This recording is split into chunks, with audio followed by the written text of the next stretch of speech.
Hello, welcome to health episode number 9. I'm Acasia Dolphin, certified health coach, your health developer. Today, we're going to go over step 2 of 8 ways to balance your blood sugar. Yet another reason why it's not just about being a pre-diabetic or diabetes runs in your family or you are a diabetic. Your blood sugar is super important no matter who you are. I just want to make sure that's plugged in all the way, sorry. So it's super important to have a balanced blood sugar. It helps you in so many different ways for so many years. And today I'm going to go over step 2, and it's about protein. So protein slows down digestion and absorption of any carbohydrate-based food you consume along with it. So if you're coupling your macronutrients with your proteins and your carbs, it actually slows down the intensity and the frequency of the blood sugar roller coaster, right? Right? Here's the blood sugar roller coaster right here. Right? Remember, we have a simple carb, and then we have a spike, and then we have a crash, and then what's at the bottom of that crash? It's another craving. It's usually a simple carb. And then we have a spike and then crash, and that's how we usually go throughout our day. So when we introduce protein with that carbohydrate, that big curve on this is not such a drastic spike, and then it doesn't go so low. So we're going to stay more balanced, right?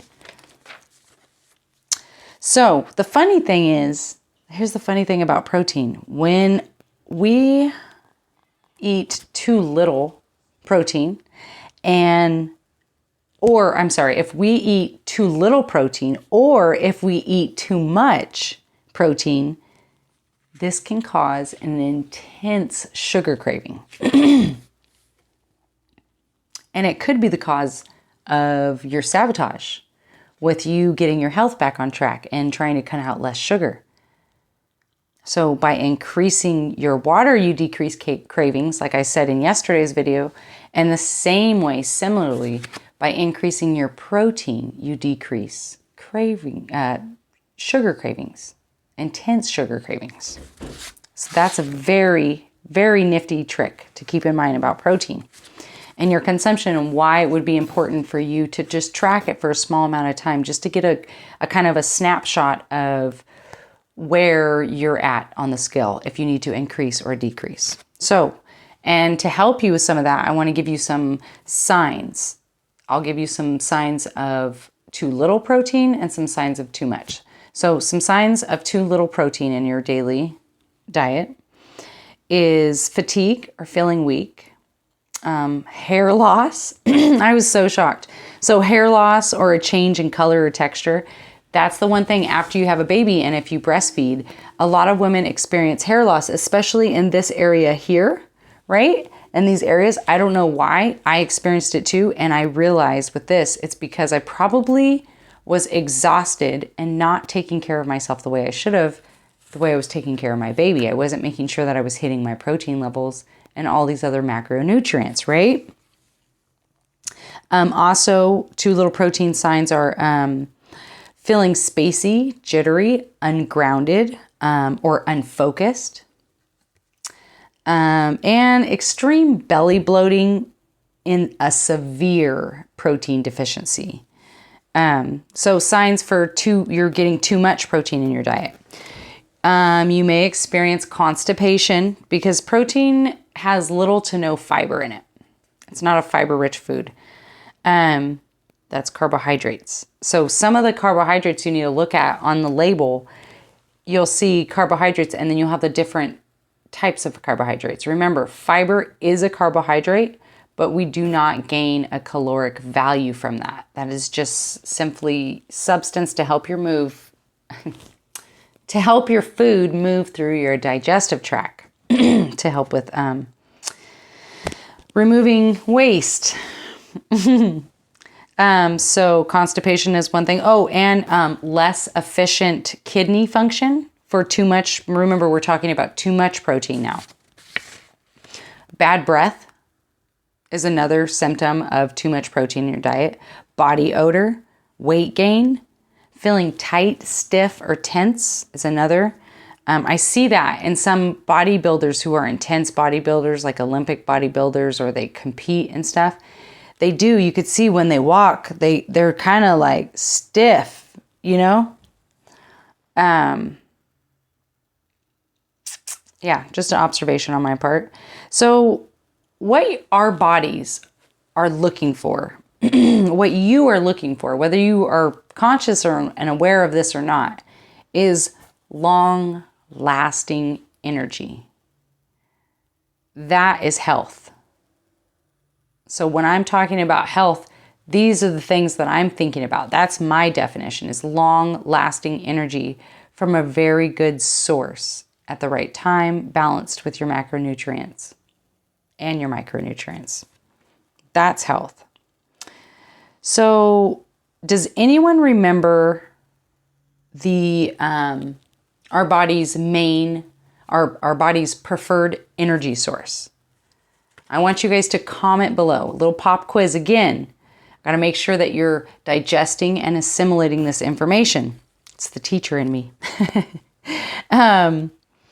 So, does anyone remember our body's preferred energy source? Which macronutrient is it?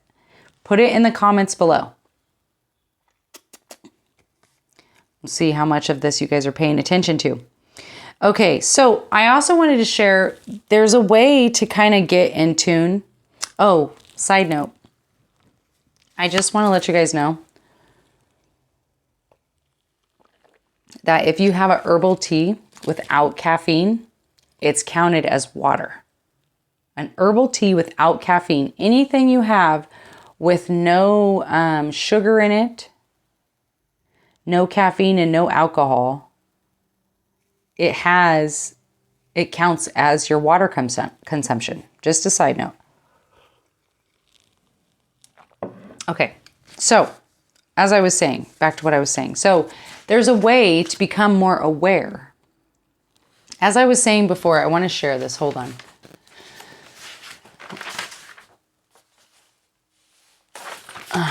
Okay, so I have a paradigm to share with you guys really quick before I share this next point I want to make. Your body is the most powerful, least expensive, and best dietary experimentation lab in existence. Why? Because the body has an innate wisdom beyond any book or authority. No matter which phase of your life you're in, your body is the ultimate dietary authority. Okay? So no matter what I say, no matter what your doctors say, no matter what you read in a book and watch in another YouTube video, your body is the ultimate dietary authority that you must follow. How do you feel? So following your desires, seeing how you feel, finding pleasant things, finding things that make you feel pleasant are very important. Super important. So a good way to become aware of getting in tune with just how these things that I've mentioned about too little protein or too much, and to find your sweet spot for your protein that you need to be taking in your life, in your everyday life. And it will affect how you function throughout the day. It'll affect the decisions you make. It'll affect your mood. So many things. It will affect so many things, I'm telling you. So, the 4-day energy experiment. So. It builds awareness around how different protein sources make you feel, right? Like I said. So day 1 and 2 builds awareness by alternating consuming protein, right? So it builds awareness by alternating consuming protein. Like throughout the day, you're going to mess around. You're going to do a low protein content the first day throughout the day, and then a high protein content the second day. And you're going to see it's mapped out. I have it. If you guys would like to participate, I'm willing to lead a sort of like a mini challenge. Well, no, we'll just call it a 4-day energy experiment. That's exactly what we'll call it. And I can lead that if you guys would like. I could run that. Comment below. Let me know if you're interested in something like that. And if I haven't mentioned before, please remember to like, comment, share, subscribe. And when you hit subscribe, you see the bell. Hit the bell and select all. That way you get my videos, you get notifications every time I put something up. And let me know about the 4-day energy experiment if that's something that you guys want to mess around with. So day 1 and 2 of this experiment that I would lead you guys through, if you're interested, for free, builds awareness by alternating consuming protein, right? Day 3 and 4, it builds awareness by how you feel from having animal protein one day and plant protein the next. So you get to see how you can kind of mix with your level. Maybe you've been toying with the idea of being vegan or vegetarian, but you just don't quite want to give up meat. Well, you don't have to completely give it up, but you can alternate. You can just do an experiment and see how you feel. Do you feel better with animal protein, or do you feel better with plant protein?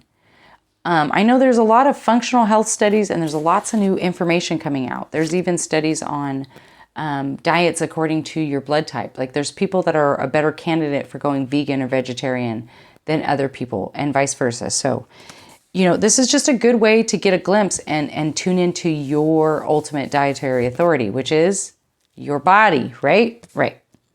So I think that's all I got to share today. I just I pulled another card real quick. I found one that I thought would apply today, or that I wanted to share a message. I am not perfect, but I am perfect as I am. So wherever you're at, it doesn't matter. As long as you're taking a first step towards long-lasting energy, health, relieving your future self of any health problems that you can prevent now, then you're perfect as you are right now. Food for thought. What's one thing you would never change about yourself? Think about that. And if you guys would like, we can start sharing these things. Comment below. What's one thing you would never change about yourself? Find something. For me, let me see. What would I never change about myself? I guess I would never change how much I care. That's definitely something.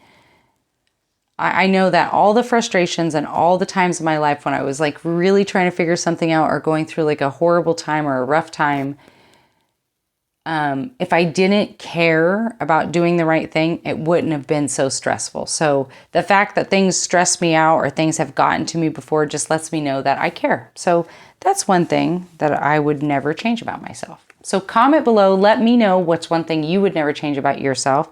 Let me know if you would like to do a 4-day energy experiment. If you would like to, if there's enough of you, I can lead you guys through it. Even if just one of you, it doesn't even matter. Email me, comment, all that stuff. Let me know somehow. LittleStoneHealth@gmail.com. Super simple. And if you think this message would benefit somebody that you care about, then please share. And this is super valuable information. I've put in tens of thousands of dollars. Lots of people, it's amazing. So I've put in so much work to get to this point. Don't be selfish. Don't hoard this information. Share this with the masses. This is free information that if you apply it to your life, it will change your life. You will develop health to upgrade your life. And with that, that's all I have to say. You guys have a fabulous night. I'm getting better at keeping these short and sweet. And I think it's also the topic too. So yeah. All right. You guys have a fabulous night. I will talk to you tomorrow for health episode number 10. Oh yeah, I totally forgot. Next episode is going to be on step 3 of 8 in the ways to balance blood sugar. And it's going to be all about fats. Oh, this is going to be a good one, guys. If you are missing fat, then you need to tune into this next episode. It's going to be a good one. And I haven't been doing this, but I also wanted to remind you guys of my legal disclaimer. I am not a doctor. I am a health coach. I do not treat diseases. I work on preventing them, creating the healthy lifestyle and the healthy habits to develop your health, to upgrade your life. That's what I'm here for. These videos are for educational and entertainment purposes only. And please, please, please consult your licensed physician to make any changes to your diet or your exercise routines mentioned in any of these videos. Yeah. With that, you guys have a fabulous night. Again, bye.